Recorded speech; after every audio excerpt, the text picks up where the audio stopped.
জলপাইগুড়িতে টাকা তোলার অভিযোগে গ্রেপ্তার তৃণমূল নেতা। বজরং দলের সদস্য পদ পাইয়ে দেওয়ার নাম করে টাকা তোলার অভিযোগ। গ্রেপ্তার ময়নাগুড়ি পঞ্চায়েত সমিতির তৃণমূলের প্রাক্তন স্বাস্থ্য কর্মাধ্যক্ষ। ধৃত ময়নাগুড়ি পঞ্চায়েত সমিতির তৃণমূলের প্রাক্তন স্বাস্থ্য কর্মাধ্যক্ষ তপন মজুমদার। বিধানসভায় শপথ নিলেন জয়ী প্রার্থীরা। বিধানসভায় আজ শপথ নিয়েছেন শুভেন্দু অধিকারী, তারই সঙ্গে শপথ নিয়েছেন দিলীপ ঘোষ, অগ্নিমিত্রা পাল, অশোক কীর্তনিয়া, ক্ষুদিরাম টুডুরা। শপথ বাক্য পাঠ করান প্রোটেম স্পিকার তাপস রায়।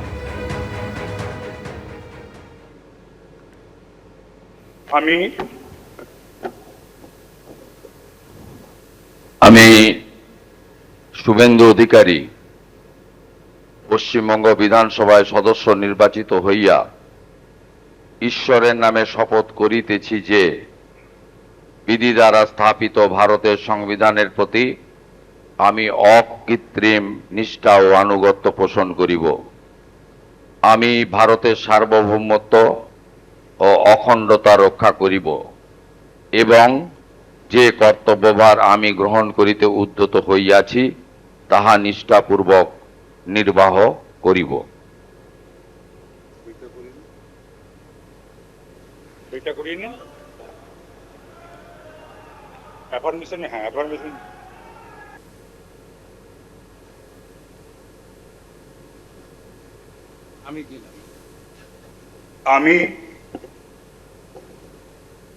আমি শ্রী দিলীপ কুমার ঘোষ পশ্চিমবঙ্গ বিধানসভায় সদস্য নির্বাচিত হইয়া ঈশ্বরের নামে শপথ করিতেছি যে বিধি দ্বারা স্থাপিত ভারতের সংবিধানের প্রতি আমি অকৃত্রিম নিষ্ঠা ও আনুগত্য পোষণ করিব।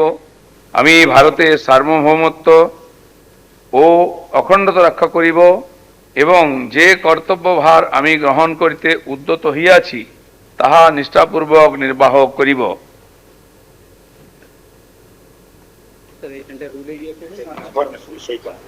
Next.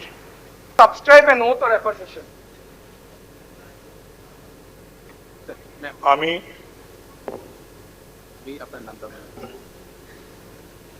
আমি শ্রীমতী অগ্নিমিত্রা পাল পশ্চিমবঙ্গ বিধানসভায় সদস্য নির্বাচিত হইয়া ঈশ্বরের নামে শপথ করিতেছি যে বিধি দ্বারা স্থাপিত ভারতের সংবিধানের প্রতি আমি অকৃত্রিম নিষ্ঠা ও আনুগত্য পোষণ করিব।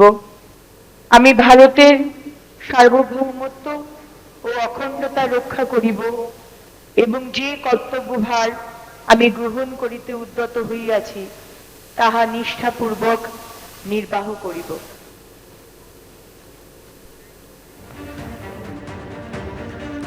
আজ শপথ নিলেন শুভেন্দু অধিকারী, শপথ নিলেন দিলীপ ঘোষ, অগ্নিমিত্রা পাল, নিশীথ প্রামাণিক, অশোক কীর্তনিয়া, ক্ষুদিরাম টুডু। একের পর এক জয়ী প্রার্থীরা আজ বিধানসভায় এসে শপথ নিলেন। তাদের শপথ বাক্য পাঠ করালেন প্রোটেম স্পিকার তাপস রায়। আমি দু জায়গার এমএলএ হিসেবে তো শপথ নিতে পারি না। আমি ভবানীপুর থেকে শপথ নিলাম, মানে আমাকে সংবিধান আইন অনুযায়ী নন্দীগ্রামটা ছাড়তে হবে। ছাড়লেও আমি নন্দীগ্রামের মানুষকে কথা দিতে পারি 2009-এর 5ই জানুয়ারি ফিরোজা বিবি জেতানোর পর থেকে আমি এমএলএ ছিলাম না, কিন্তু আমি নন্দীগ্রামের সব দেখাশোনা করেছি। এখানেও একজন প্রতিনিধি থাকবেন বা তাকে নন্দীগ্রামের মানুষ নির্বাচিত করবে। নন্দীগ্রামে বিধায়কের পরিষেবা থেকে শুরু করে আমি নির্বাচন চলাকালীন যে সমস্ত উন্নয়নের প্রতিশ্রুতি দিয়েছিলাম, আমি অন্য এলাকার উন্নয়নের সাথে সাথে নন্দীগ্রামে দেওয়া আমার কথাও আমি কার্যকর করব এবং নন্দীগ্রামের মানুষ তাদের আমি আগামী 5 বছর বুঝতে দেব না যে তাদের বিধায়ক শুভেন্দু অধিকারী নয়। এবিপি আনন্দ, এগিয়ে থাকে, এগিয়ে রাখে।